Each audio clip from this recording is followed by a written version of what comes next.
The Franklin County Tourist Development Council presents Seafood Cooking Tips on how to prepare our world-famous seafood.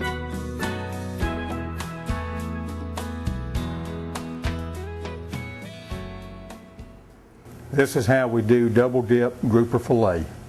We start with flouring the fillets, put them in your flour, toss them around good to get them coated good with the flour, and then shake off any excess flour.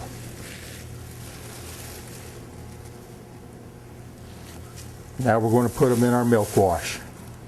We make our milk wash with water, fresh eggs, Worcestershire sauce, Tabasco sauce, white pepper, powdered milk, and salt.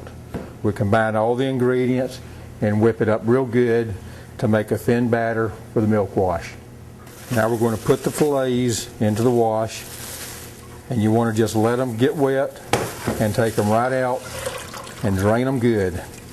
You don't want to leave them in there long enough or swish them around to knock the flour off of them.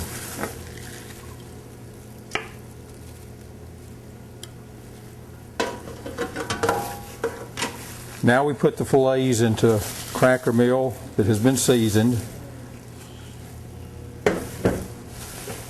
like with the flour. Fluff them around and get them battered real good with the cracker meal.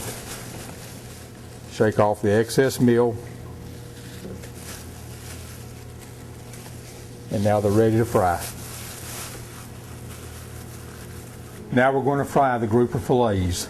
We're using 350-degree shortening.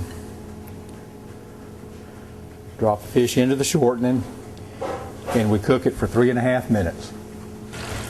All right, the fish is done now. It's cooked for 3.5 minutes. We want to shake the excess shortening off of the fish.